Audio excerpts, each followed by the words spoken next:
আসসালামু আলাইকুম ওরহমতুল্লাহি ওবরাকাতুহ। নাহমাদুহু ওয়া নুসাল্লি আলা রাসূলিহিল কারীম। আম্মা বা'দু ফাআউযু বিল্লাহি মিনাশ শাইতানির রাজীম। বিসমিল্লাহির রহমানির রহিম। আদম আলাইহিস সালাম, তিনি হচ্ছেন আবুল বাশার, মানবমণ্ডলীর আদি পিতা। তিনি পৃথিবীর প্রথম মানুষ এবং প্রথম নবী। গোটা মানবমণ্ডলীর মধ্য থেকে আল্লাহ তাআলা আদম আলাইহিস সালামকে পৃথিবীর প্রথম মানুষ এবং প্রথম নবী হিসেবে বাছাই করেছেন। আর আমরা পৃথিবীতে যারা আছি আমরা সবাই হচ্ছি বানি আদম বা আদম আলাইহিসসালামের বংশধর। আল্লাহ তাআলা আদম আলাইহিসসালামকে সৃষ্টি করার অনেক আগে এই পৃথিবীতে প্রথমে জিন তৈরি করেছিলেন। আল্লাহ তাআলা ইরশাদ করছেন, ওয়াল জান্না খলাকনাহু মিন ক্বাবলু মিন নারিস সামুম। আর আমি মানবজাতি সৃষ্টির অনেক আগে প্রজ্বলিত আগুনের শাখা থেকে জিন জাতিকে তৈরি করেছি। আল্লাহ তাআলা যখন আদম আলাইহিসসালামকে সৃষ্টি করবেন বলে চিন্তা করলেন, আল্লাহ তাআলা সিদ্ধান্তটি ফেরেশতাদের সাথে শেয়ার করলেন। আল্লাহ তাআলা বললেন, ইন্নী জাআইলুন ফিল আরদি খলিফা। ওহে ফেরেশতারা, আমি পৃথিবীতে আমার রিপ্রেজেন্টেটিভ, আমার প্রতিনিধি হিসেবে মানুষ তৈরি করতে যাচ্ছি। যেহেতু জিন জাতিরা পৃথিবীতে আদম আলাইহিসসালামের আগেই অনেক রক্তপাত করেছিল, বিশৃঙ্খলা সৃষ্টি করেছিল, সেই অভিজ্ঞতার আলোকে সেই ডিসকাশনে আল্লাহ তাআলার সাথে ফেরেশতাদের ডিসকাশনে ফেরেশতারা তাদের মতামত পেশ করলেন। তারা বললেন তাদের অভিজ্ঞতার আলোকে, ক্বালু আতাজআলু ফিহা মান ইউফসিদু ফিহা ওয়া ইয়াসফিকুদ দিমা। অর্থাৎ, হে আল্লাহ, আপনি কি এমন কোনো জাতি তৈরি করবেন যারা পৃথিবীতে ফাসাদ সৃষ্টি করবে, ক্যাওস করবে, রক্তপাত করবে? নাহনু নুসাব্বিহু বিহামদিকা ওয়া নুকদ্দিসু লাক। আমরা তো আপনার তাসবিহ পড়ি, আপনার প্রশংসা করি, আমরাই তো ভালো, কেন আপনি আবার মানুষ বানাতে যাবেন? আল্লাহ তাআলা বললেন, ইন্নী আ'লামু মা লা তা'লামুন। যে হে ফেরেশতারা, আমি এমন কিছু জানি যেটা তোমরা জানো না। আল্লাহ তাআলার এই সিদ্ধান্তের কথা যখন তিনি ফেরেশতাদেরকে জানিয়ে দিলেন যে আমি মানুষ বানাতে যাচ্ছি, অতঃপর আল্লাহ তাআলা তার সিদ্ধান্ত অনুযায়ী তিনি মানুষ তৈরি করলেন। আদম আলাইহিস সালাম হচ্ছে পৃথিবীর সর্বপ্রথম মানব। তিনি আদম আলাইহিস সালামকে মাটি থেকে তৈরি করেছেন। এই ভূপৃষ্ঠের যত জায়গায় যত ধরনের মাটি আছে, সব মাটিগুলোকে সেখান থেকে কিছু কিছু অংশ নিয়ে আল্লাহ তাআলা আদম আলাইহিস সালামকে তৈরি করলেন। আল্লাহ তাআলা ইরশাদ করছেন, ইন্নী খালিকুম বাশারাম মিন তিন। নিশ্চয় আমি মানবজাতিকে মাটি থেকে তৈরি করেছি। এজন্য বলা হয়ে থাকে মাটির মানুষ, বা আদম হচ্ছে মাটির তৈরি। বেসিকলি আমরা সবাই আমাদের মা এবং বাবা থেকে তৈরি হয়েছি, তাদের স্পার্ম থেকে, ওভাম থেকে। যেহেতু মানুষের এই বীর্য বা স্পার্মটি আমাদের খাবার দাবারের একটা শক্তিরস বা নির্যাস, এবং আমাদের খাবার দাবার ফলমূল এগুলো আসে বেসিকলি মাটি থেকে, সেই দিকে ইঙ্গিত করে আমাদেরকে বলা হয় যে আমরাও হচ্ছি মাটির তৈরি। আদম আলাইহিস সালামকে আল্লাহ তাআলা সরাসরি মাটি থেকে তৈরি করলেন, এবং এই সৃষ্টি প্রক্রিয়ার 3টি ধাপ ছিল। প্রথমত আল্লাহ তাআলা মাটিগুলোকে এঁটেল মাটিতে রূপ দিলেন, যেটাকে কোরআন বলেছে তিনুন লাজিব। তারপর সেই এঁটেল মাটিতে আল্লাহ তাআলা বৃষ্টি বর্ষণ করলেন, ফলে সেটা হয়ে গেল হামাইম মাসনুন, মানে কাদামাটি। এরপর কাদামাটির সে দলা দিয়ে আল্লাহ তাআলা সেখানে হিট দিলেন, প্রচণ্ড তাপ দিলেন। তাপ দিয়ে সেই মাটির দলাটিকে তিনি বানালেন সলসলিন কাল ফখর, ঠনঠনে পোড়ামাটি। এবং সেই ঠনঠনে পোড়ামাটির যে কাঠামো, আল্লাহ তাআলা আদম আলাইহিস সালামের স্ট্রাকচার দিলেন, কাঠামো দিলেন, এবং সেই কাঠামোর ভেতরে আল্লাহ তাআলা রুহের ফুৎকার দিলেন। আল্লাহ বললেন, ফাইদা সাওয়াইতুহু ওয়া নাফাখতু ফীহি মির রূহি। যখন আমি আদমকে তৈরি করলাম, তখন then I breathed into him my spirit. আমি তার ভেতরে আমার রুহের ফুৎকার দিলাম। ফলে আদম আলাইহিস সালাম জীবিত মানুষ হিসেবে সর্বপ্রথম আবির্ভূত হল। আমরা যদি সহিহ বুখারীর দিকে তাকাই, তাহলে দেখব যে সহিহ বুখারীতে সাইয়েদনা আদম আলাইহিস সালামকে যখন আল্লাহ তাআলা তার আকৃতি দিয়েছেন, অবয়ব দিয়েছিলেন, তার হাইট কত ছিল, কত লম্বা তিনি ছিলেন, সে ব্যাপারে সহিহ বুখারীতে এসেছে, ওয়াকানা তুলহু সিত্তুনা যিরাআন, 60 বিঘত তিনি লম্বা ছিলেন। আমাদের হাতের এই কনুই থেকে আঙ্গুল পর্যন্ত এই জায়গাটিকে বলা হয় 1 বিঘত। সেই হিসেবে তিনি ছিলেন 60 বিঘত লম্বা, 60 কিউবিট। এবং সহিহ মুসলিমের একটি বর্ণনা থেকে আমরা জানতে পারি, জুমার দিন আল্লাহ তাআলা আদম আলাইহিস সালামকে তৈরি করেছিলেন। ইয়াউমুল জুমআতি ফিহি খুলিকা আদম। জুমার দিনে আল্লাহ তাআলা আদম আলাইহিস সালামের সৃষ্টি প্রক্রিয়া এটাকে তিনি সম্পন্ন করেছেন। আদম আলাইহিস সালামকে তৈরি করার পরে আল্লাহ তাআলা ফেরেশতাদেরকে এবং আদম আলাইহিস সালামকে একসাথে করে একটি মক টেস্ট নিলেন। সেখানে আল্লাহ তাআলা তাদের সবাইকে কিছু শব্দের নাম শিক্ষা দিলেন। এবং আদম আলাইহিসসালামকে ফেরেশতাদের সামনে এনে ফেরেশতাদেরকে আল্লাহ তাআলা বললেন যে এগুলোর নাম যদি তোমরা আমাকে বলতে পারো তাহলে বলো। আল্লাহ তাআলা বললেন আম্বিউনি বিআসমাই হাউলাই ইন কুনতুম সাদিকিন। ফেরেশতাদেরকে প্রথমে প্রশ্ন করা হলো, বলো তো এগুলোর নাম কি? ফেরেশতারা উত্তর করতে পারলেন না। অতঃপর আদম আলাইহিসসালামকে লক্ষ্য করে আল্লাহ যখন বললেন ইয়া আদম আম্বিহুম বিআসমাইহিম, হে আদম তুমি এই জিনিসগুলোর নাম সবাইকে শুনিয়ে দাও। ফালাম্মা আম্বাআহুম বিআসমাইহিম, আদম আলাইহিসসালাম যখন একটার পর একটা সবগুলো জিনিসের নামকরণ করে ফেলতে পারলেন, সবগুলো জিনিসের নাম বলতে পারলেন, ক্বালা আলাম আকুল লাকুম ইন্নী আ'লামু গায়বাস সামাওয়াতি ওয়াল আরদ, আল্লাহ তাআলা ফেরেশতাদেরকে বললেন আমি কি তোমাদেরকে বলিনি যে আমি আকাশ জমিনের গায়েবের সমস্ত বিষয়ের ধারক এবং বাহক, সব বিষয়ের জ্ঞান আমার কাছে আছে। সো আদমকে আমি এমন কিছু স্পেশাল ফিচার দিয়ে তৈরি করেছি যেগুলো অ্যাঞ্জেলদের মধ্যে ল্যাকিংস ছিল, ফলে ফেরেশতারা সেগুলো জানার পরেও সেগুলোর নাম আল্লাহ তাআলাকে রিপিট করে বলে শোনাতে পারেনি। কিন্তু আদম আলাইহিসসালাম সবগুলো জিনিসের নাম একটার পর একটা তিনি বলে ফেলতে পারলেন। এবং এ থেকে প্রমাণিত হয় যে আল্লাহ তাআলা এখানে ফেরেশতাদের অপারগতা এবং আদম আলাইহিসসালামের শ্রেষ্ঠত্বের প্রমাণ তিনি এখানে স্থাপন করলেন। অনেকে প্রশ্ন করে থাকে যে আল্লাহ তাআলা আদম আলাইহিসসালামকে স্পেশালি এই জিনিসগুলোর নাম শিক্ষা দিয়েছিলেন, ফলে আদম আলাইহিস সালাম বলতে পেরেছেন, কিন্তু ফেরেশতাদেরকে তো এই জিনিসগুলোর নাম শিক্ষা দেওয়া হয়নি। সো তারা কি করে বলবে? কোরআনের কোথাও এটা সুস্পষ্ট বলা হয়নি যে আল্লাহ তাআলা যখন এই জিনিসগুলোর নাম শিক্ষা দিচ্ছিলেন তখন আলাদা করে আদম আলাইহিসসালামকে শিক্ষা দিচ্ছিলেন। বরং এমনও হতে পারে যে শেখানোর প্রক্রিয়াটি যখন চলছিল তখন ফেরেশতা এবং আদম তারা সকলেই উপস্থিত ছিল, কিন্তু আদম আলাইহিসসালামকে আল্লাহ তাআলা এমন কিছু মানবিক বৈশিষ্ট্য স্পেশাল ফিচার দিয়ে তৈরি করেছেন যার ফলে তিনি এগুলোর উত্তর করতে পেরেছিলেন। কিন্তু ফেরেশতাদের মধ্যে ওই বিষয়গুলো না থাকার কারণে ফেরেশতারা সেগুলোর উত্তর করতে পারেনি। ফেরেশতাদের সামনে আদম আলাইহিসসালামের শ্রেষ্ঠত্বের প্রমাণ হওয়ার পরে আল্লাহ তাআলা সকল ফেরেশতাদেরকে আদেশ করলেন যে তোমরা আদম আলাইহিসসালামকে একটা সম্মানসূচক সেজদা দাও, যেটাকে অনারারি প্রস্ট্রেশন বলে। আল্লাহ তাআলা বললেন উসজুদু লি আদম ফাসাজাদু ইল্লা ইবলিস আবা ওয়াস্তাকবারা ওয়া কানা মিনাল কাফিরিন। আল্লাহ তাআলা আদেশ দেওয়ার সাথে সাথেই সকল ফেরেশতারা সেজদা দিল। আসলে এই সেজদাটা কেমন ছিল আমরা জানি না। আমরা সাধারণত রুকু করলে we just bow down our head just little bit, আমরা আমাদের মাথা একটু নিচু করি। আমরা যখন সেজদা দেই আমরা আমাদের কপাল মাটিতে ছুঁয়ে দেই, এটা হচ্ছে আমাদের সেজদা। কিন্তু ফেরেশতাদের সেজদা আসলে আদতে কেমন ছিল আমরা জানি না। এজন্য ফেরেশতাদের কোনো বিষয়, জিনদের কোনো বিষয়, এটা যদি আমরা আমাদের মতো করে কল্পনা করি এটা ভুল হবে। বরং যেভাবে সেজদা দেওয়ার দরকার ছিল ফেরেশতারা ঠিক সেভাবেই আদম আলাইহিসসালামকে সেজদা দিয়েছেন। কিন্তু এই সেজদাটি এবাদতের সেজদা নয়, কারণ এবাদত হিসেবে সেজদা দেওয়া যাবে শুধুমাত্র কেবলমাত্র আল্লাহ তাআলাকে। এই সেজদাটি ছিল সম্মানসূচক সেজদা, অনারারি প্রস্ট্রেশন। ফাসাজাদু ইল্লা ইবলিস, আল্লাহ তাআলা আদেশ দেওয়ার সাথে সাথে সকল ফেরেশতারা সেজদা দিল ইবলিস ছাড়া। আবা ওয়াস্তাকবারা ওয়া কানা মিনাল কাফিরিন, সে সেজদা দিতে অস্বীকৃতি জানালো, ফলে সে কাফিরদের অন্তর্ভুক্ত হয়ে গেল। এখন প্রশ্ন হচ্ছে হু ইজ দিস ইবলিস? ইবলিস কে? এতক্ষণ পর্যন্ত আমরা আল্লাহ তাআলার সাথে ফেরেশতাদের ডিসকাশন, শেয়ারিং শুনেছি।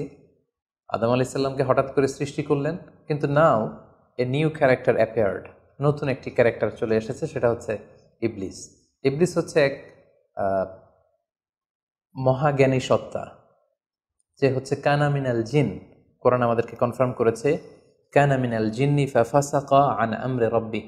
ইবলিস বা শয়তান বেসিকলি জিন জাতির অন্তর্গত। আমরা আমাদের আদম আলাইহিস সালামের আলোচনার শুরুতেই বলেছি যে আল্লাহ তাআলা মানব সৃষ্টির আগে এই পৃথিবীতে জিন তৈরি করেছিলেন। ইবলিস হচ্ছে সেই জিনের অন্তর্গত। সে এবাদতে এত বেশি পরিশ্রমী ছিল, সে বেশি বেশি আবাদত করতে করতে আল্লাহ তাআলার প্রিয় সত্তায়, প্রিয় ভাজনে পরিণত হয়েছে। ফলে আল্লাহ তাআলা তার স্ট্যাটাসকে অনেক হাই করে দিয়েছেন এবং ফেরেশতাদের সাথে থাকবার সুযোগ করে দিয়েছিলেন। তাকে আল্লাহ তাআলা এতটাই সম্মান দিয়েছিলেন, সে চাইলেই আল্লাহ তাআলার সাথে সরাসরি কথা বলতে পারত। কিন্তু আল্লাহ তাআলা যখন আদম আলাইহিস সালামকে সেজদা দেওয়ার আদেশ করলেন, সবাই সেজদা দিল ইবলিস ছাড়া। আল্লাহ তাআলা এ পর্যায়ে ইবলিসকে জিজ্ঞেস করলেন মা মানাআকা আল্লা তাসজুদা ইয আমারতুক, হে ইবলিস কিসে তোমাকে বাধা দিল সেজদা দিতে? কেন তুমি সেজদা দিলে না? সবাই যেখানে সেজদা দিল তুমি কেন সেজদা দিলে না?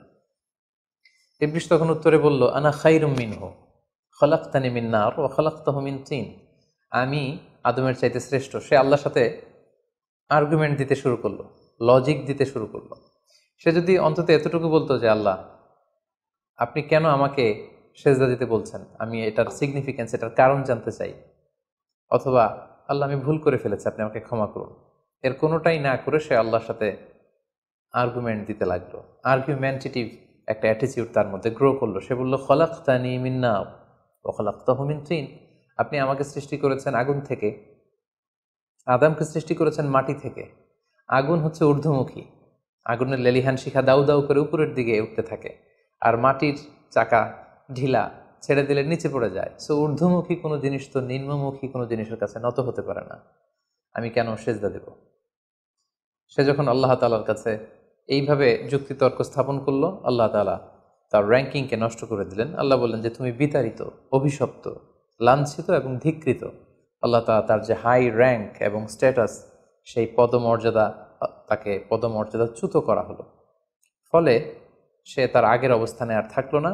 সে আল্লাহ তাআলাকে এবার বলতে আরম্ভ করলো, ক্বালা আনজিরনি ইলা ইয়াউমি ইউবআসুন, হে আল্লাহ, এত বছর আমি ইবাদত করার পরে আপনার প্রিয় ভাজন হলাম, কিন্তু শুধু আদমকে সম্মানসূচক সেজদা প্রদর্শন না করার কারণে আপনি আমার স্ট্যাটাসকে নামিয়ে দিলেন, আপনি আমাকে ধিক্কৃত, অভিশপ্ত বলে ঘোষণা করলেন। তাহলে আমি আপনার কাছে একটা জিনিস চাই, সেটা হচ্ছে আনজিরনি ইলা ইয়াউমি ইউবআসুন, আপনি আমাকে কিয়ামত পর্যন্ত হায়াত দিন, যাতে আমি কিয়ামত পর্যন্ত বেঁচে থাকতে পারি। এবং সে শুধু আল্লাহর সাথে আর্গুমেন্ট দিয়েই ক্ষান্ত হয়নি, সে এ পর্যায়ে আল্লাহ তাআলাকে চ্যালেঞ্জ ছুড়ে দিল। বেসিকলি যদিও ইবলিস এত এত ইবাদত করে আল্লাহ তাআলার প্রিয় হয়েছিল, ফেরেশতাদের পর্যায়ে চলে গিয়েছিল, আল্লাহ তাআলা তার সাথে ডিরেক্টলি কথা বলতো, কিন্তু ইবলিসের ভেতরে একটা সুপ্ত অহমিকা বোধ ছিল। আল্লাহ তাআলা চেয়েছেন এই ইনসিডেন্টের মধ্য দিয়ে সেই সুপ্ত অহমিকা বোধটা প্রকাশ করে দিতে। ইবলিস ভাবতো যে কেউ আমাকে ছাড়িয়ে যেতে পারবে না, আমি সবার চাইতে শ্রেষ্ঠ। সে বলেছিল, আনা খাইরুম মিনহু, আমি তার চেয়ে শ্রেষ্ঠ। তার ভেতরে যে সুপ্ত অহমিকা বোধ, এই যে অ্যারোগ্যান্স, এই যে ইগোইস্টিক সমস্যা, আল্লাহ তাআলা চেয়েছেন এই ঘটনার অবতারণা ঘটিয়ে ইবলিসের ভেতরকার এই অহমিকা বোধকে প্রকাশ করে দিতে, এবং সেটাই ঘটেছে।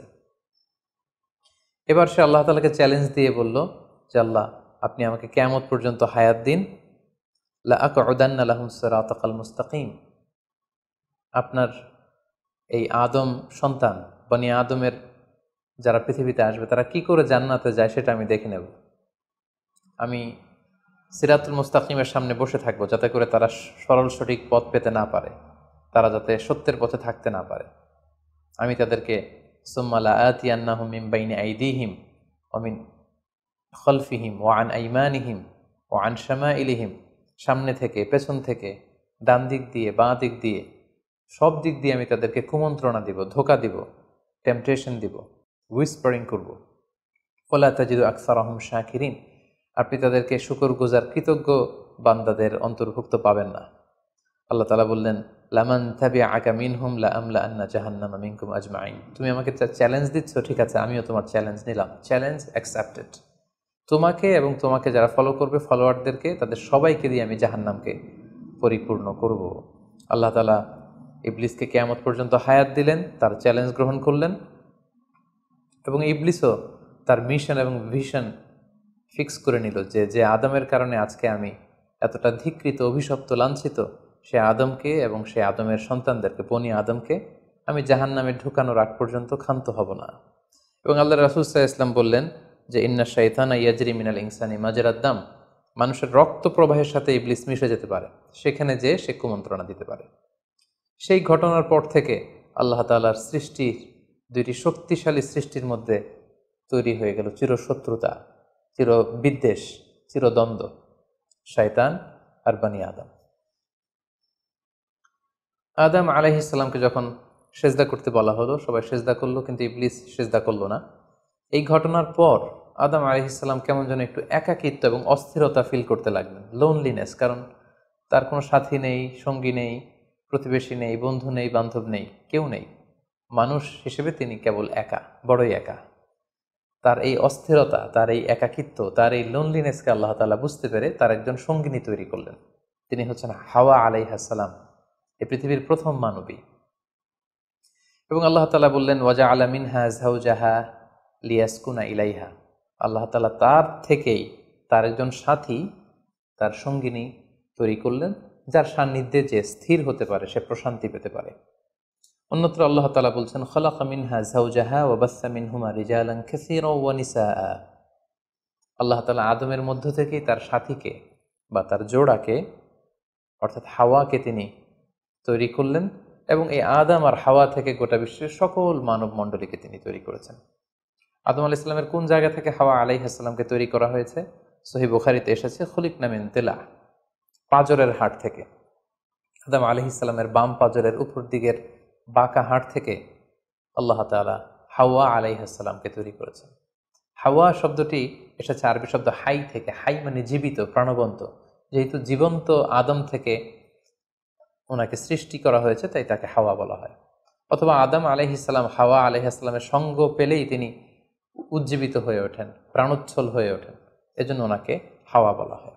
তাহলে পৃথিবীর প্রথম মানবী হাওয়া আলাইহিস সালামকে আল্লাহ তাআলা আদম আলাইহিস সালামের নিঃসঙ্গতা, একাকিত্ব এবং লোনলিনেস যে ফিলিংটা, এটা দূর করার জন্য তার একজন সঙ্গী তিনি ঠিক করে দিলেন, আদম এবং হাওয়া। ইংরেজিতে বলা হয় অ্যাডাম অ্যান্ড ইভ। এবং আল্লাহ তাআলা তাদের দুজনকে জান্নাতে থাকবার পারমিশন দিলেন। আল্লাহ তাআলা বললেন, ওয়াকুলনা ইয়া আদম উসকুন আনতা ওয়া যাওজুকাল জান্নাহ। আদম, তুমি আর তোমার স্ত্রী বা তোমার সঙ্গিনী দুজনে মিলে জান্নাতে থাকো। তবে এক্ষেত্রে কিছু ডুজ অ্যান্ড ডোন্টস আছে, কিছু ওয়ার্নিং আছে, কিছু প্রিকশন আছে। সেটা হচ্ছে ওয়াকুলা মিনহা রগাদান হাইসু শিইতুমা। এই বাগানে, এই জান্নাতের যেখান থেকে মনে যায় তৃপ্তি সহকারে তোমরা উভয়ে খাও, কিন্তু ওয়ালা তাকরাবা হাযিহি শাজারাতা ফাতাকুনা মিনাল যালিমিন। জান্নাতের যেখান থেকে মনে চায় তোমরা খেতে পারো, পান করতে পারো, ঘুরে বেড়াতে পারো, আনন্দ উৎসব করতে পারো, কিন্তু ওয়ালা তাকরাবা হাযিহি শাজারা, এই গাছের ফল খাবে না। Be aware of this tree, এই গাছের কাছেও যাবে না। যদি যাও, যদি খাও, তাহলে ফাতাকুনা মিনাল যালিমিন, তোমরা জালিমদের অন্তর্ভুক্ত হয়ে যাবে। তাহলে আল্লাহ তাআলা আদম এবং হাওয়াকে জান্নাতে থাকার সুযোগ দিলেন। সেখানে কি করা যাবে, কি করা যাবে না সেটা বাতলে দিলেন, ডুজ অ্যান্ড ডোন্টস দিলেন এবং ওয়ার্নিং দিয়ে দিলেন। কিন্তু তারপর যেটা ঘটলো সেটা হচ্ছে, আমরা জানি যে ইবলিস কিন্তু তার মিশন এবং ভিশনকে ফিক্স করে নিয়েছে যে সে আদমকে গুমরা করেই ছাড়বে, ধোকা দিয়েই ছাড়বে। এবং সে অনুপাতে সে সামহাও জান্নাতে ঢুকে আদম এবং হাওয়া আলাইহিস সালামকে উইসপারিং করে, টেম্পটেশন দিয়ে, কুমন্ত্রণা দিয়ে তাদেরকে বিভ্রান্ত করে ফেলল। কোরআন বলছে, ফাওয়াসওয়াসা লাহুমা শাইতান লিইউবদিয়া লাহুমা মা উরিয়া আনহুমা মিন সাওআতিহিমা। শয়তান তাদের দুজনকে টেম্পটেশন দিয়ে, কুমন্ত্রণা দিয়ে ধোকার মধ্যে ফেলে দিল। শয়তান এসে বলল, আমাকে আল্লাহ সৃষ্টি করেছেন অনেক আগে, তোমাদেরকে সৃষ্টি করার আগে আল্লাহ তাআলা আমাদেরকে জানিয়েছিলেন যে তোমাকে এবং হাওয়াকে আল্লাহ তাআলা এই জান্নাতে রাখতে চান না, তোমাদের দুজনকে আল্লাহ পৃথিবীতে পাঠিয়ে দিতে চান। কারণ এখানে তারাই থাকতে পারবে যারা ফেরেশতা, তোমরা ফেরেশতা নও। আর এখানে পার্মানেন্টলি থাকার জন্য, রেসিডেন্সিয়াল পারমিটের জন্য একটা জিনিস লাগে, সেটা হচ্ছে ওই গাছের ফল খেতে হয়। যারা ওই গাছের ফল খেয়ে ফেলবে তারা এখানকার চিরকালীন বাসিন্দা হয়ে যাবে, তারা কখনো পৃথিবীতে যাওয়া লাগবে না। সো এই জন্য আল্লাহ তাআলা তোমাদেরকে ফল খেতে নিষেধ করেছেন ওই গাছে। তোমরা যদি ওই গাছের ফল খেয়ে ফেলো তাহলে তোমরা এখানকার চিরস্থায়ী অধিবাসী হয়ে যাবে। কোনোভাবেই আল্লাহ তাআলা তোমাদেরকে এখান থেকে তাড়াতে পারবেন না। কিন্তু আল্লাহ তাআলা চাইছেন তোমাদেরকে এখান থেকে তাড়িয়ে পৃথিবীতে পাঠিয়ে দিবেন। আমি তোমাদেরকে কসম করে বলছি, আমি তোমাদের ওয়েল উইশার, শুভাকাঙ্ক্ষী। শয়তান বলল যে, ওয়াকাসামাহুমা ইন্নী লাকুমা মিনান নাসিহিন, নিশ্চয়ই আমি তোমাদের জন্য শুভাকাঙ্ক্ষী, তোমরা আমার কথা শোনো। যদি এখানে আরামে দিনাতিপাত করতে চাও তাহলে তোমরা এই ফল খাও, ফলে তোমাদেরকে আর কোথাও যাওয়া লাগবে না। আদম আলাইহিস সালাম আল্লাহ তাআলার সে দেয়ার ডুজ অ্যান্ড ডোন্টস, সে ওয়ার্নিংয়ের কথা ভুলে তিনি এবং তার স্ত্রী ওই নিষিদ্ধ ফল থেকে খাওয়া শুরু করলেন। এবং খাওয়ার সাথে সাথেই ফালাম্মা যাকা শাজারাতা বাদাত লাহুমা সাওআতুহুমা ওয়া তাফিকা ইয়াখসিফানি আলাইহিমা মিন ওয়ারাকিল জান্নাহ। ওই নিষিদ্ধ গাছের ফল খাওয়ার সাথে সাথেই আদম আলাইহিস সালাম এবং হাওয়া আলাইহিস সালামের গায়ে যে জান্নাতি পোশাক ছিল, অটোমেটিক্যালি সেই পোশাক খুলে পড়তে আরম্ভ করলো। ওনারা উলঙ্গ হয়ে যেতে লাগলেন। তড়িঘড়ি করে ওনারা জান্নাতের বিভিন্ন পাতা এনে, বিভিন্ন লতা পাতা এনে ওনাদের প্রাইভেটকে ওনারা ঢাকলেন। এবং তখনই ওনারা বুঝতে পারলেন, আমরা কি করলাম, আমরা তো মহাভুল করে ফেলেছি, আমরা তো আল্লাহ তাআলার আদেশকে অমান্য করেছি। আল্লাহ তাআলার সাথে সাথে বললেন, আলাম আনহাকুমা আন তিলকুমা শাজারা। আদম, এটা তোমরা কি করলে? আমি তো এটা কখনো এক্সপেক্ট করিনি। আমি কি তোমাদেরকে নিষেধ করিনি এই গাছের ফল খেতে? এবং আমি কি তোমাদেরকে বলে দেইনি যে ইন্না শাইতানা লাকুম আদুউম মুবিন, শয়তান তোমাদের সুস্পষ্ট চিরশত্রু? কেন তোমরা এই কাজটা করলে? আদম আলাইহিসসালাম এবং হাওয়া আলাইহিসসালাম ওনারা লজ্জিত হলেন, ওনাদের কাজের জন্য ওনারা লজ্জিত হলেন। আল্লাহ তাআলা বলছেন, ওয়ালাকাদ আহিদনা ইলা আদামা মিন ক্বাবলু ফানাসিয়া ওয়ালাম নাজিদ লাহু আজমা। আমি আদমকে ওসিয়ত করেছিলাম যে এই কাজটি তুমি করো না, কিন্তু আদম আলাইহিস সালাম ভুলে গিয়েছেন। আল্লাহ তাআলার আদেশ পালনে আল্লাহ বলছেন, আমি আদমকে দৃঢ় প্রত্যয়ী পাইনি। ফলে আদম আলাইহিস সালাম এবং হাওয়া আলাইহিস সালাম ওনারা নিজেদের ভুল বুঝতে পারলেন এবং অনুতপ্ত হলেন, লজ্জিত হলেন, আল্লাহ তাআলার কাছে ক্ষমা চাইতে লাগলেন। আল্লাহ তাআলা তাদেরকে ক্ষমার কিছু বাক্য শিখিয়ে দিলেন। ফাতালাক্কা আদামু মির রাব্বিহি কালিমাত, কিছু বাক্য শিখিয়ে দিলেন। সেই বাক্যগুলো কি ছিল? সেগুলো ছিল, রব্বানা যালামনা আনফুসানা ওয়া ইল্লাম তাগফির লানা ওয়া তারহামনা লানাকুনান্না মিনাল খাসিরিন। হে আল্লাহ, আমরা জুলুম করে ফেলেছি আমাদের নাফসের উপর, আমরা ভুল করেছি। আপনি যদি আমাদেরকে ক্ষমা না করেন, যদি রহম না করেন, আমরা তো ক্ষতিগ্রস্তদের অন্তর্ভুক্ত হয়ে যাব। আদম আলাইহিস সালাম এবং হাওয়া আলাইহিস সালাম উভয়ে অনুতপ্ত হলেন, লজ্জিত হলেন এবং চোখের পানি ছেড়ে এই দোয়াটি পড়ে পড়ে আল্লাহ তাআলার কাছে ক্ষমা চাইলেন এবং আল্লাহ তাআলা তাদের উভয়কে ক্ষমা করে দিলেন। এবার আল্লাহ তাআলা তাদের দুজনকে বললেন, যেহেতু তোমরা আমার আদেশকে মান্য করতে পারোনি, সেজন্য তোমাদেরকে পৃথিবীতে চলে যেতে হবে। ইহবিতু বা'দুকুম লিবা'দিন আদু, তোমাদেরকে পৃথিবীতে নামিয়ে দেয়া হলো। ওয়ালাকুম ফিল আরদি মুস্তাকাররু ওয়া মাতাউন ইলা হিন, এই পৃথিবী হবে তোমাদের আবাসস্থল। এই পৃথিবীতে অনেক জীবন উপকরণ তোমাদের জন্য থাকবে। ফিহা তাহিয়াউন ও ফিহা তামুতুন ও মিনহা তুখরুজুন, you live there, you die there, and you will be resurrected from there. তোমরা পৃথিবীতে বসবাস করবে, পৃথিবীতেই তোমাদের মৃত্যু হবে এবং এই পৃথিবীর কবর থেকেই, মাটি থেকেই তোমাদেরকে আবার আমি পুনরুত্থান করব। And this is my decision. Adam আলাইহিস সালাম এবং হাওয়া আলাইহিস সালাম পৃথিবীর প্রথম মানব এবং মানবীকে জান্নাত থেকে আল্লাহ তাআলা পৃথিবীতে নামিয়ে দিলেন এবং আল্লাহ বললেন যে তোমাদেরকে নামিয়ে দিয়ে আমি ক্ষান্ত হচ্ছি না। ফাইম্মা ইয়াতিয়ান্নাকুম মিন্নি হুদান, আমার গাইডেন্স তোমাদের কাছে আসবে। ফামান তাবিআ হুদায়া ফালা ইয়াযিল্লু ওয়ালা ইয়াশকা, আমার দেয়া পথ নির্দেশিকা এবং গাইডেন্স যারা মেনে চলবে তারা কখনো পথভ্রান্ত হবে না, তারা কখনো গোমরা হবে না। অতঃপর আল্লাহ তাআলা তাদের দুজনকে পৃথিবীতে নামিয়ে দিলেন। আদম এবং হাওয়া কোথায় নামিয়ে দিলেন, এ ব্যাপারে ঐতিহাসিকদের মধ্যে মতভেদ পাওয়া যায়। কিছু কিছু ঐতিহাসিকগণ বলেন যে আদম আলাইহিস সালামকে মক্কা এবং তায়েফের মাঝখানে দাহনা নামক একটা জায়গা আল্লাহ নামিয়ে দিয়েছেন। কোনো কোনো বর্ণনা মতে পাওয়া যায় যে আদম আলাইহিস সালামকে আল্লাহ তাআলা ইন্ডিয়ান সাবকন্টিনেন্টে শ্রীলঙ্কার সিংহাল নামক একটা জায়গায় পাঠিয়েছেন এবং তারা সেখানে অ্যাডামস পিক নামে একটি পাহাড়ের কথা বলে থাকেন, যেখানে আদম আলাইহিস সালামের ফুটপ্রিন্ট বা পায়ের ছাপ সংরক্ষিত আছে বলে অনেক ঐতিহাসিকগণ মত প্রকাশ করেছেন। হাওয়া আলাইহিস সালামকে সৌদি আরবের জেদ্দা নগরীতে আল্লাহ তাআলা নাজিল করেন বলে অনেক ঐতিহাসিকগণ মতামত দিয়েছেন। তাহলে তারা পৃথিবীর এক এক দিকে এক একজন, অনেক দিন পরে তারা দুজন সৌদি আরবের জাবালে রাহমা, যেখানে বিদায় হজের ভাষণ দিয়েছিলেন আল্লাহ রাসূল সাল্লাল্লাহু আলাইহি ওয়াসাল্লাম, ময়দানটাকে বলা হয় ময়দানুল আরাফাত, আরাফাতের ময়দানে ওনারা আবার রিইউনাইটেড হয়েছেন এই পৃথিবীর বুকে। সম্মানিত, শুধু এ পর্যায়ে আমরা জানবো how was the life of Adam and Eve on earth. এই পৃথিবীতে আদম আলাইহিস সালাম এবং হাওয়া আলাইহিস সালামের একেবারে পৃথিবীর শুরুর দিকের জীবন পরিক্রমাটা কেমন ছিল, হাউ ওয়াজ দেয়ার লাইফ, কীভাবে তারা তাদের জীবন অতিবাহিত করেছেন।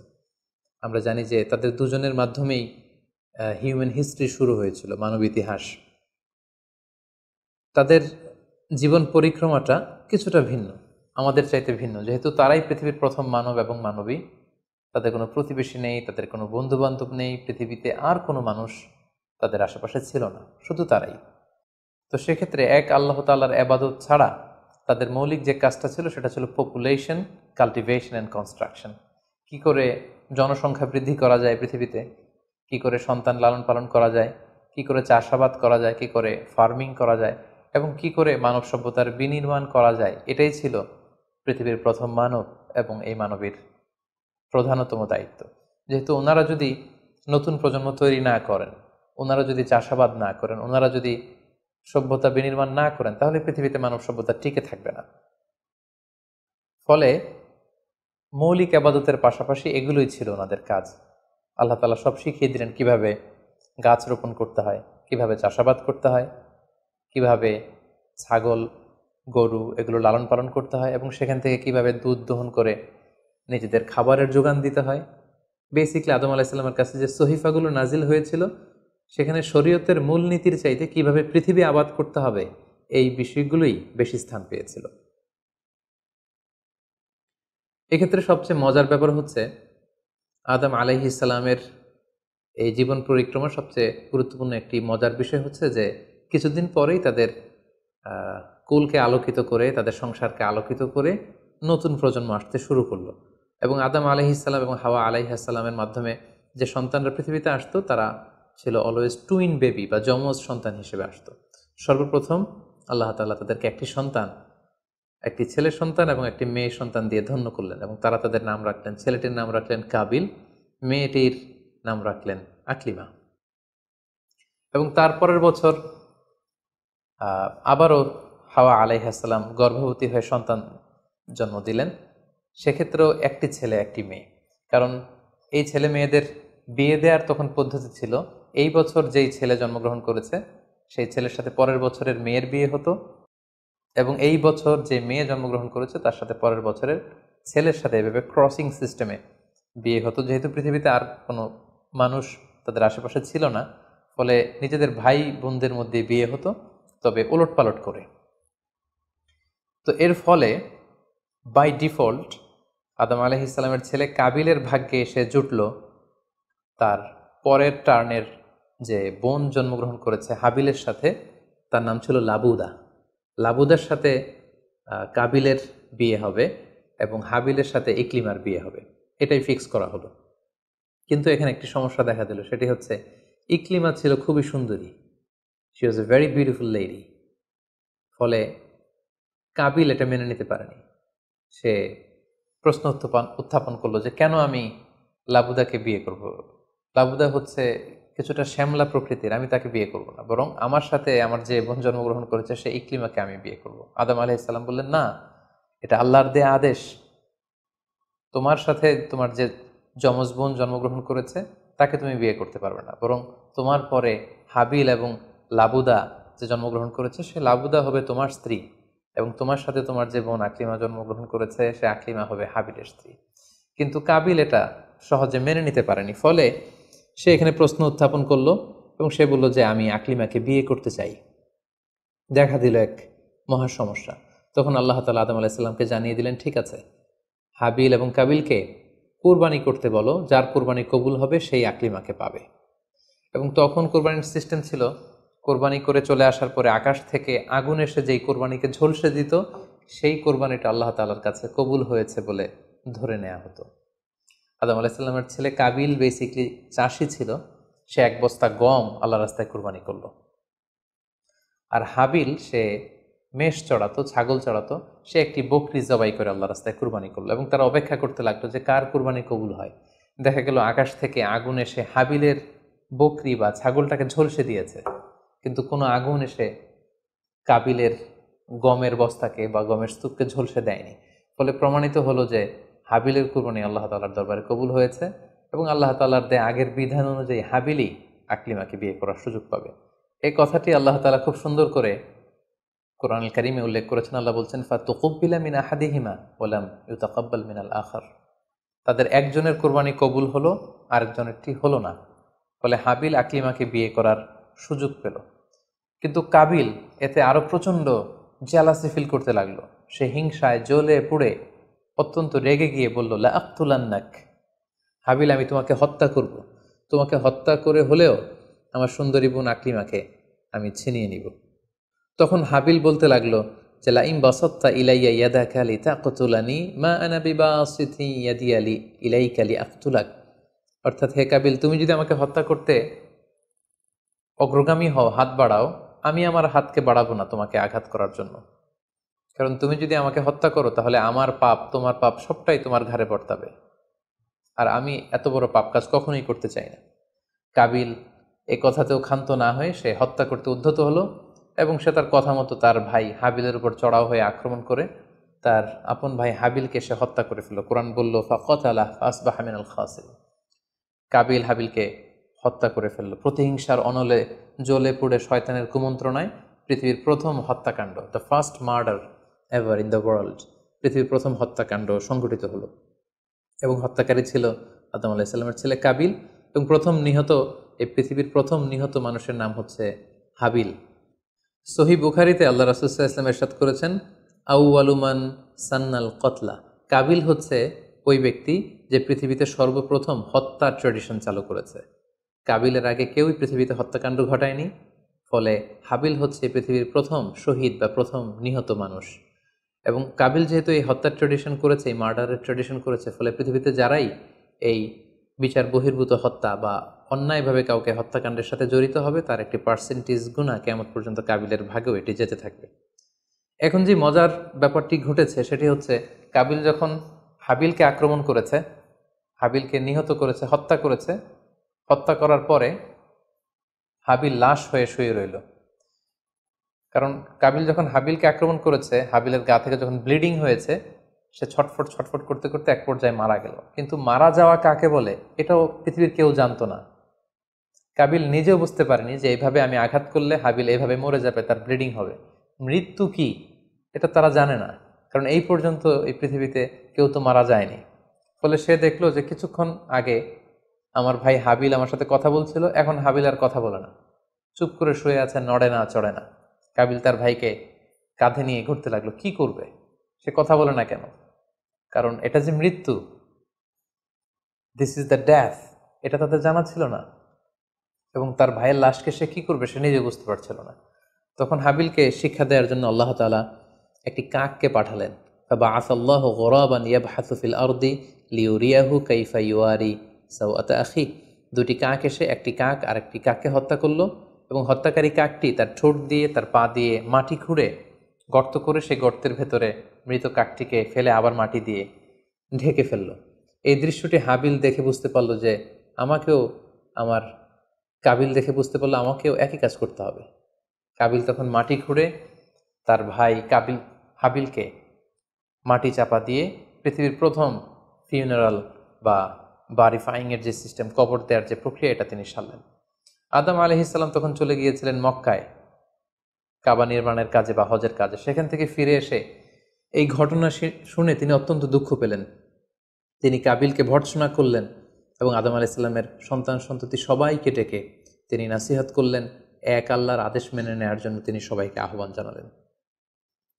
হাবিলের পরবর্তীতে আল্লাহ তাআলা এওয়াদান আন হাবিলের পরিবর্তে তিনি শীস আলাইহিস সালামকে আদম আলাইহিস সালামের ছেলে হিসেবে পৃথিবীতে দান করলেন। হাওয়া আলাইহিস সালামের কোল জুড়ে পৃথিবীতে আসলো শীস, এবং তার সাথে তার টুইন বোন হাজুরা পৃথিবীতে আসলো।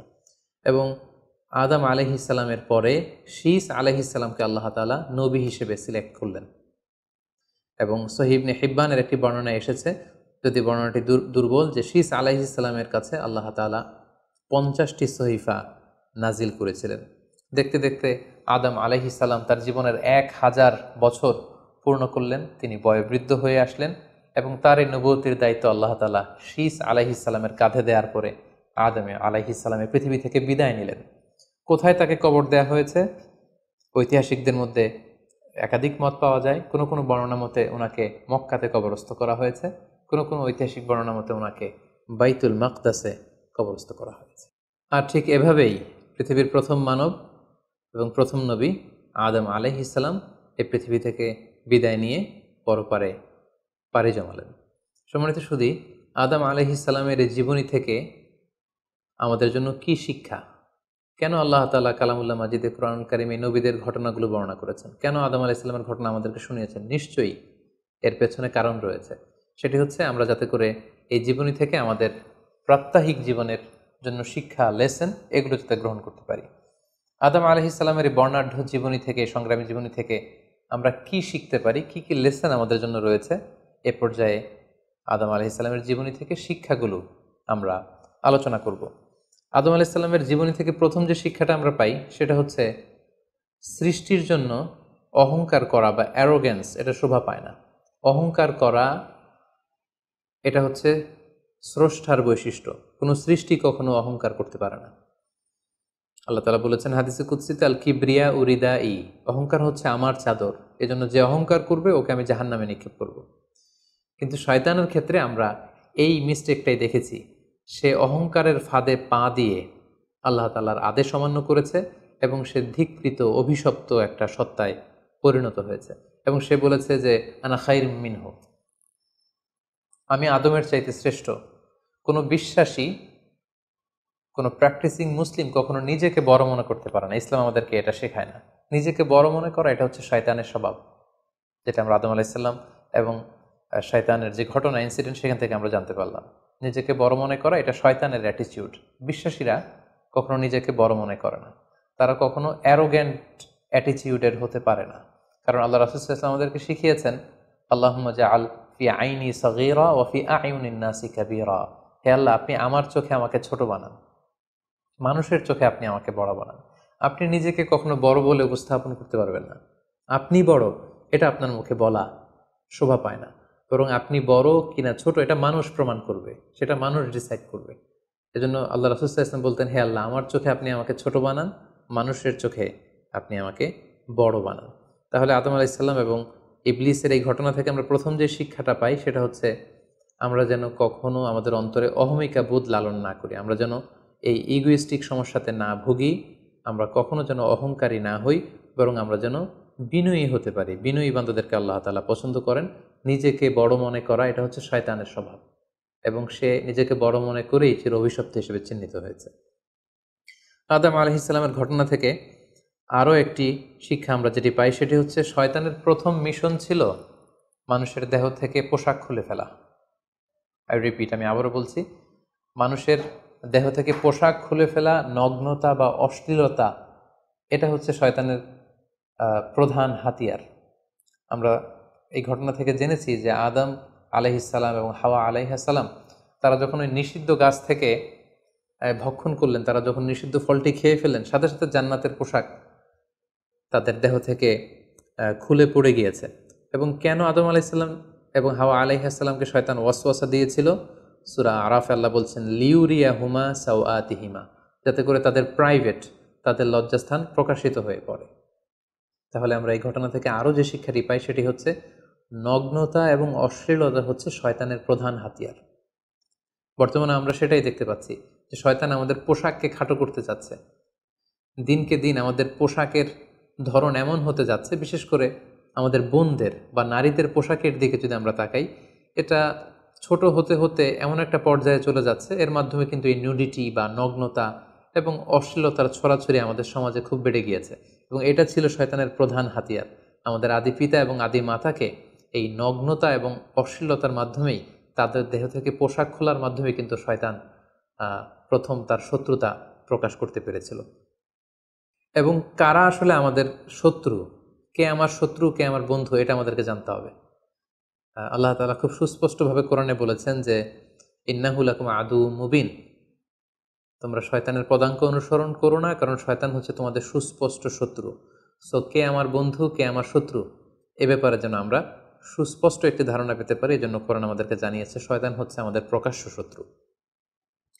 আদম আলাইহিস সালামের এই স্টোরি থেকে আমরা আরও একটি শিক্ষা পাই, সেটা হচ্ছে আল্লাহ তাআলা যখন জান্নাতে আদম এবং হাওয়া আলাইহিস সালামকে থাকার সুযোগ দিলেন, আল্লাহ বললেন, ওয়ালা তাকরাবা হাযিহি শাজারা, খবরদার, যেটা মনে চায় খাও, কিন্তু ওই গাছের কাছেও যেও না। আল্লাহ তাআলা কিন্তু বলেননি ওই গাছের ফল খেও না, আল্লাহ বলেছেন কাছেও যেও না। এটা একটা কোরআনিক টার্ম, কাছেও যাওয়া যাবে না। ফল খাওয়া তো দূর কি বাত, ওই গাছের ফল খাওয়া তো অনেক পরের কথা, আগে কাছে গেলেই না ফল খাওয়া না খাওয়ার প্রসঙ্গটা আসে। এজন্য আল্লাহ তাআলা সাবধান করে বলে দিয়েছিলেন কাছেও যেও না। এটা কোরআনের একটা টার্ম। অশ্লীলতার ব্যাপারে যখন আল্লাহ আমাদেরকে সাবধান করেছেন, আল্লাহ বলেছেন ওয়ালা তাকরাবুজ জিনা, অশ্লীলতার কাছেও যেও না। যেখানে আল্লাহ তাআলা আমাদেরকে শিখাচ্ছেন যে কাছেও যেও না, কিন্তু আমরা আমাদের দেশে কাছে আসার গল্পের নাম কিন্তু এখন শুনছি। আমরা মোস্ট রিসেন্টলি কিছু বছর আগে ক্লোজ আপ ওয়ানের কাছে আসার দুর্দান্ত সব গল্প নিয়ে তারা কিছু প্রোগ্রাম করেছিলেন। সেখানে তরুণ তরুণীদেরকে খুব বেশি কাছে আসার জন্য তারা একে অপরের কাছে আসা, লাভ স্টোরিগুলো শেয়ার করা, এগুলো তারা প্রমোট করেছে। কিন্তু তার বিপরীতে কোরআনিক পয়েন্টস অফ ভিউ যদি আমরা দেখি, সেখানে কিন্তু আমরা ভিন্ন কনসেপশন দেখতে পাই। সেখানে কোরআন আমাদেরকে বলেছে যে কাছেও যাওয়া যাবে না, তোমরা কাছেও যেও না। সো এই বিষয়টি যেন আমরা মনে রাখবার চেষ্টা করি। আদম আলাইহিস সালামের ঘটনা থেকে আরও একটি শিক্ষা আমরা পাই, সেটা হচ্ছে শয়তান সবসময় আমাদেরকে অস্থির বানাতে চেষ্টা করে, মানে আমার আরও লাগবে, আমার আরও চাই, আমার আরও পেতে হবে। যেমন জান্নাতে নিঃসন্দেহে আদম এবং হাওয়া আলাইহিস সালামের জন্য কোনো অভাব ছিল না, সব কিছু সেখানে ছিল। তারপরেও কেন তাদেরকে যেটাকে নিষিদ্ধ করা হয়েছে ওই ফল কেন খাওয়া লাগবে? শয়তান এসে সেই কাজটাই করেছে। শয়তান বোঝাতে চাচ্ছে তোমাদের আরও লাগবে, আরও। এই অফুরন্ত খাবার এবং নাজ নেয়ামতে তোমাদের হবে না, বরং যেটা আল্লাহ নিষেধ করেছে ওইটাতেই যেতে হবে। সো এটা হচ্ছে শয়তানের একটা ধোঁকা দেওয়ার পদ্ধতি। শয়তান সবসময় আমাদেরকে আরও চাই, আমাদের আরও লাগবে, আরও পাওয়ার জন্য শয়তান আমাদেরকে উৎসাহিত করে। এরকম আরও আরও করে যখন আমরা এসবের পেছনে ছুটতে থাকি, ফলে আমরা অস্থির হয়ে উঠি। শয়তান কখনোই চায় না আমরা যেন প্রশান্ত চিত্তের অধিকারী থাকি, আমরা যেন ধীরস্থির থাকি। আপনি যখনই ধীরস্থির হবেন, আল্লাহর সিদ্ধান্তে যখন আপনি সন্তুষ্ট হবেন, তখনই আপনার মনে একটা প্রশান্তি চলে আসবে। ফলে আপনি তখন আল্লাহকে নিয়ে ভাবার সুযোগ পাবেন, আপনার জীবনকে নিয়ে সন্তুষ্ট হবেন। তখন আপনার মধ্যে একটা কামনেস, একটা ট্রাঙ্কুইলিটি চলে আসবে। কখনোই শয়তান এটা চায় না, বরং শয়তান সবসময় একটা প্রতিযোগিতার মধ্যে রেখে আরও লাগবে, আরও চাই, এরকম একটা উন্মাদনা, অস্থিরতা শয়তান সবসময় আমাদের মধ্যে ছড়িয়ে দিতে চায়। এই গল্প থেকে আমরা আরও একটি জিনিস শিখতে পারি, সেটা হচ্ছে দ্য পাওয়ার অফ দোয়া। দোয়ার যে কত বড় শক্তি। একটু খেয়াল করে দেখুন যে আল্লাহ তাআলা শয়তানের দোয়াও কিন্তু ফিরিয়ে দেয়নি, কিন্তু আমরা অল্পতে নিরাশ হয়ে যাই। শয়তান বলেছিল, আল্লাহ তুমি আমাকে চিরকাল বেঁচে থাকার সুযোগ দাও, লম্বা হায়াত দাও। আল্লাহ এই দোয়া কবুল করলেন। শয়তান বললেন, আল্লাহ আমি ডানে বায়ে সামনে পেছনে সব দিক থেকে যেন আদম এবং হাওয়াকে, মানুষকে কুমন্ত্রণা দিতে পারি, তুমি সুযোগ দাও। আল্লাহ সুযোগ দিলেন, আল্লাহ দোয়া কবুল করলেন। শয়তান বলল, আল্লাহ আমি যেন মানুষের শিরায় উপশিরায় রক্তের প্রবাহের ভেতরে ঢুকে যেন আমি টেম্পটেশন দিতে পারি। আল্লাহ তাআলা এটাও কবুল করলেন। তো যে আল্লাহ তাআলা শয়তানের দোয়া কবুল করে ফেলতে পারেন, সে আল্লাহ তাআলাকে আমাদের দোয়া কবুল করবেন না? অবশ্যই করবেন। তো সেক্ষেত্রে দোয়ার মতো দোয়া করতে হবে। সিনসিয়ার দোয়া ইজ লাইক এ মিজাইল। আপনি যদি সিনসিয়ারলি দোয়া করেন, এটা মিজাইলের মতো। মিজাইল হামলা করলে যেমনি লক্ষ্যবস্তুতে যে ভেদ করে, তেমনি দোয়ার মতো যদি দোয়া করা যায়, চাওয়ার মতো যদি আল্লাহ তাআলার কাছে চাওয়া যায়, সেই দোয়াটাও আল্লাহ তাআলা কবুল করবেন। দোয়া ইটস অ্যান আর্ট, এটা একটা শিল্প। কেমন করে চাইতে হয়, কেমন করে দোয়া করতে হয়, সেটাও জানতে হয়। সো আমরা যখন আল্লাহ তাআলার কাছে চাইবো, আমরা যেন খুব সিনসিয়ারলি চাই। 5 নাম্বার যেই শিক্ষাটি আমরা পাই, সেটা হচ্ছে রিপেন্টেন্স, অনুতপ্ত হওয়া। শয়তানও আল্লাহর আদেশ অমান্য করেছে, আদম আলাইহিস সালামও আদেশ অমান্য করেছে। আল্লাহ বলেছেন সেজদা দাও, শয়তান সেজদা না দিয়ে আদেশ অমান্য করল। আল্লাহ তাআলা আদমকে বলেছেন এই গাছের কাছে যেও না, আদম আলাইহিস সালাম ভুল করে খেয়ে তিনিও আদেশ অমান্য করলেন। পার্থক্যটা কোথায়? পার্থক্য হচ্ছে শয়তান ভুল করে সে ভুলের উপর অটল থেকে গিয়েছিল, অহংকার করেছিল। কিন্তু আদম আলাইহিস সালাম ভুল করে তিনি অনুতপ্ত হয়েছিলেন। শয়তান ভুল করে ভুলের উপর স্থির থাকে, আর আল্লাহর প্রিয় বান্দারা ভুল করে তারা আল্লাহ তাআলার কাছে ক্ষমা চায়। আমরা মানুষ হিসেবে আমাদের ভুল হতেই পারে, এটা খুবই স্বাভাবিক। কুল্লুকুম খাত্তা, তোমরা সবাই পাপী। ও খৈরুল খাত্তাইনা তাওয়াবুন, এই পাপীদের মধ্যে সবচেয়ে শ্রেষ্ঠ পাপী হচ্ছে যে পাপী পাপ করার পরে আল্লাহ তাআলার কাছে তওবা করে, অনুতপ্ত হয়। অনুতপ্ত বান্দার চোখের পানির যে কত পাওয়ার, জাহান্নামের আগুন কোনো কিছু দিয়ে নেভানো সম্ভব না, কিন্তু অনুতপ্ত বান্দার চোখের পানি দিয়ে জাহান্নামের আগুন নিভে যায়। একজন বান্দা যখন ভুল করে, পাপ করে, ভুল বুঝতে পেরে অনুতপ্ত হয়ে চোখের পানি ছাড়ে, তার চোখের পানি চোখ বেয়ে, তার নাকের ডগা বেয়ে মাটিতে পড়ার আগেই আল্লাহ অনুতপ্ত বান্দার সব গুনাহ মাফ করে দেন। তাই আমরা যেন আল্লাহ তাআলার কাছে অনুতপ্ত হতে পারি। শয়তান আল্লাহকে সেদিন চ্যালেঞ্জ দিয়ে বলেছিল, আল্লাহ আমি দেখে নেব কি করে তুমি তোমার বান্দাদেরকে জান্নাতে ঢুকাও। আল্লাহ তাআলা বললেন, চ্যালেঞ্জ অ্যাকসেপ্টেড, তোমার চ্যালেঞ্জকে আমিও গ্রহণ করলাম। তুমি আজীবন আমার বান্দাদেরকে ধোঁকা দিবে, কিন্তু আমার বান্দা যখন অনুতপ্ত হয়ে চোখের পানি ছেড়ে ক্ষমা চাইবে, আমি জীবনের সব গুনাহ মাফ করে দেব। সো অনুতপ্ত হয়ে আল্লাহর কাছে চাওয়ার এই সুযোগকে যেন আমরা নষ্ট না করি। আমরা যেন ভুল করলে আল্লাহ তাআলার কাছে ক্ষমা চাই, আমরা যেন তাওবা করে ফিরে আসি। 6 নাম্বার যে শিক্ষাটি আমরা আদম আলাইহিস সালামের গল্প থেকে পাই, সেটা হচ্ছে our life is full of struggle. আমাদের জীবনটা হচ্ছে খুবই স্ট্রাগল করে এই জীবনটাকে লিড করতে হয়। এখানে অনেক ইফোর্ট দিতে হয়। দুনিয়াকে বলা হয় দারুল আসবাব, পরিশ্রম করে, লড়াই করে নিজের অবস্থানকে এখানে জানান দিতে হয়। প্রতিকূল পরিবেশে কিভাবে আপনি টিকে থাকবেন, দুর্যোগ মোকাবেলা করে কিভাবে আপনি টিকে থাকবেন, সেটার শিক্ষা কিন্তু এই পৃথিবীতে আছে। যেমন আদম আলাইহিসসালাম, হাওয়া আলাইহিসসালাম যখন পৃথিবীতে এসেছেন, তাদের জন্য সব কিছু যে একেবারে প্রিপেয়ার্ড ছিল, ব্যাপারটি এমন নয়। ওনাদেরকে কষ্ট করতে হয়েছে, ওনাদেরকে চাষাবাদ করতে হয়েছে, মেষ পালন করতে হয়েছে, গাছ রোপণ করতে হয়েছে, ঝড় ঝঞ্ঝা বন্যা, এই প্রতিকূল পরিবেশে তাদেরকে টিকে থাকার লড়াই করতে হয়েছে। ফলে এই পৃথিবীতে টিকে থাকতে হলে লড়াই করতে হয়, সংগ্রাম করতে হয়। এই জীবনটা হচ্ছে সংগ্রামময় একটা জীবন। ফলে আদম আলাইহিস সালামের এই সংগ্রামী জীবন থেকে আমরা এটাও বুঝতে পারি যে এখানে আমাদেরকে টিকে থাকার জন্য লড়াই করে করে নিজের অস্তিত্বের জানান দিতে হবে। সর্বশেষ আদম আলাইহিস সালামের জীবনী থেকে যে আমরা শিক্ষাটি পাই, সেটা হচ্ছে এই পৃথিবীতে অনেক ধরনের ফিতনা আছে, এর মধ্যে নারী ঘটিত ফিতনা একটি বড় ধরনের ফিতনা, এবং এই পৃথিবীর প্রথম যে হত্যাকাণ্ড সেটা নারী ঘটিত কারণেই হয়েছে। এবং সহিহ মুসলিম আল্লাহ রাসূল সাল্লাল্লাহু আলাইহি ওয়াসাল্লাম বলেছেন, ফাইন্না আউওয়ালা ফিতনাতি বানি ইসরাঈল কানাত ফিন নিসা, বনি ইসরায়েলের প্রথম ফিতনাও নারীদের ব্যাপারেই ঘটেছে। এবং আল্লাহ রাসূল বলেছেন, আমার পরে তোমাদের জন্য নারীদের ফিতনার চাইতে বড় কোনো ফিতনা আমি রেখে